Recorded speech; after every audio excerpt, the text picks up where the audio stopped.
Ness's water license for Duncan Creek is about to expire, which will be a major setback in his gold mining business. And are not guaranteed to be renewed. He's at a crossroads. His business might come to a standstill until he secures a new claim. Even though he paid off one claim, he needs additional solid ground to maintain his team. Working in his mining career, continuing in the mining industry, where expertise and knowledge are as important as physical tools, enters Jeff Bond, a seasoned geologist with decades of experience who has been prospecting in the Yukon for years and thinks he has discovered it. Jeff shows Rick the Goldfinger property, a claim with little overburden, which means mining could begin almost quickly, a potential new location only 8 kilometers away. Jeff has performed much study and is now presenting preliminary findings, displaying a projected $15 worth of gold per yard, which is less than Duncan Creek's output. Yet, because to the cheap cost of soil removal and processing, the company might still turn a profit. Rick, on the other hand, isn't the kind to rush into a transaction without first seeing the gold. He's learned the hard way that theoretical calculations don't always convert to tangible results. Imagine the possibilities of the claims. Rick along the way, Jeff shows him a ravine that is huge rocks and cobbles, which are telltale signs of the once rapid river that carried gold. Rick is curious but wary. The geology seems promising, but he won't commit until he physically processes the material.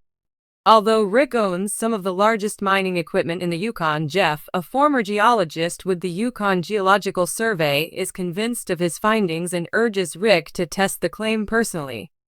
Jeff understands Rick's skepticism, but this could be a life-changing opportunity that secures Rick's mining future. For this job, Rick opts for a more compact approach. He uses a small towhind excavator, a piece of equipment he has for 5 years but rarely uses due to the site's dense terrain and limited access. The machine is ideal for maneuvering in tight spaces and extracting test samples before heading to Goldfinger. Rick and the mini excavator partner load up the machine and all of the required supplies. He has an easy target. Gather around half a yard of soil, return it, and analyze it to see whether the claim has a sufficient amount of gold to warrant mining. Rick travels 5 miles north to Jeff's claim, which he is considering selling. However, before he can begin digging, he encounters another obstacle. Thick alders block the trench. The crew uses chainsaws to cut a path through the overgrowth. After much effort, they finally clear enough space for Rick to maneuver his mini excavator into position. However, the challenges don't end there. Initially, the little machine is more difficult to control than imagined. This causes irritation. However, after some patience, Rick manages to get it going and starts operating it inside the restricted area. As he continues to dig further into the earth, he begins to see encouraging indicators. After carefully opening the trench, Rick carefully extracts enough material for a proper test. He needs 25 buckets or approximately half a yard of dirt to get an accurate read on the claim's potential.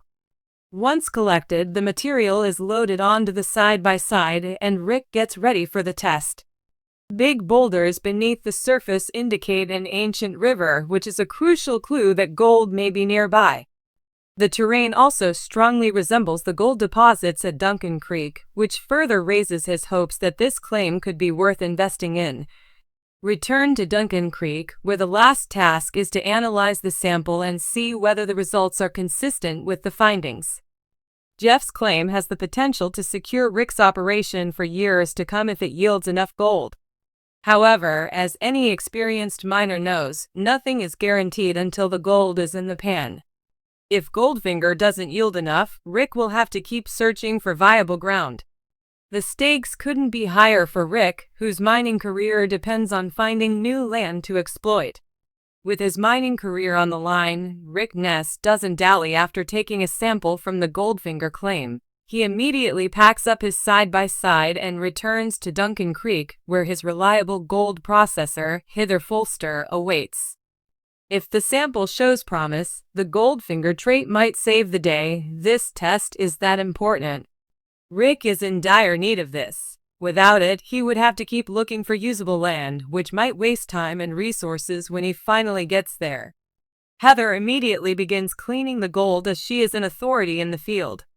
With her extensive experience processing samples, she understands that mining requires accuracy and a lot of trial and error.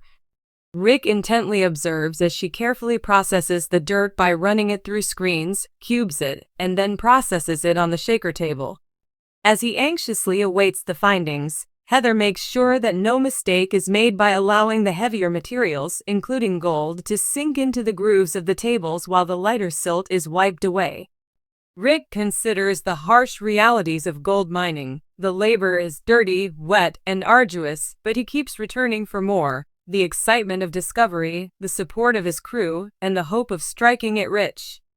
However, he isn't without anxiety about the future. If the Goldfinger claim doesn't materialize, his operation could be in grave danger. As the hours pass as Heather meticulously prepares the sample, Rick realizes it would have been easier to stay with a tried and true productive cut rather than trying something new. However, with all eyes on the next spot, the pressure is on. Rick's whole crew congregates around the gold route, eagerly awaiting Heather's presentation of the final tally. Unfortunately, the results are disappointing. The sample yields slightly more than $20 worth of gold per yard, much below Rick's required $30 per yard benchmark.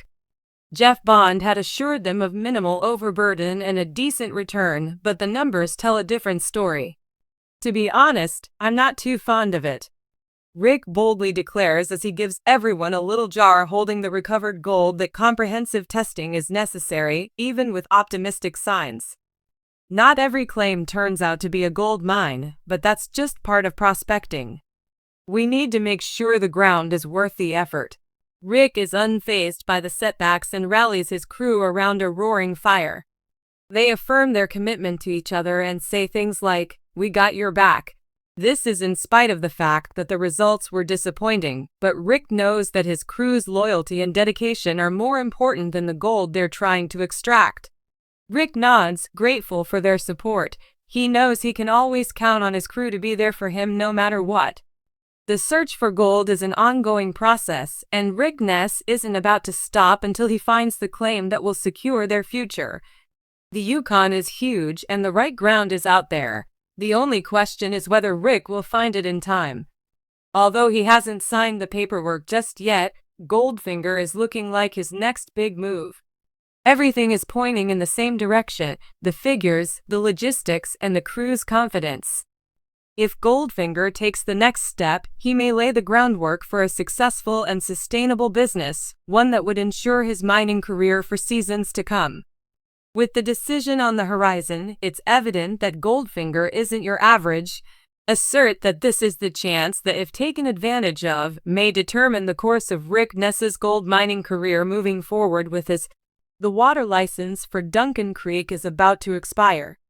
After thorough testing and research, the Goldfinger claim has been identified as the most promising prospect for the forthcoming mining season, putting tremendous pressure on Rick Ness to get a new one.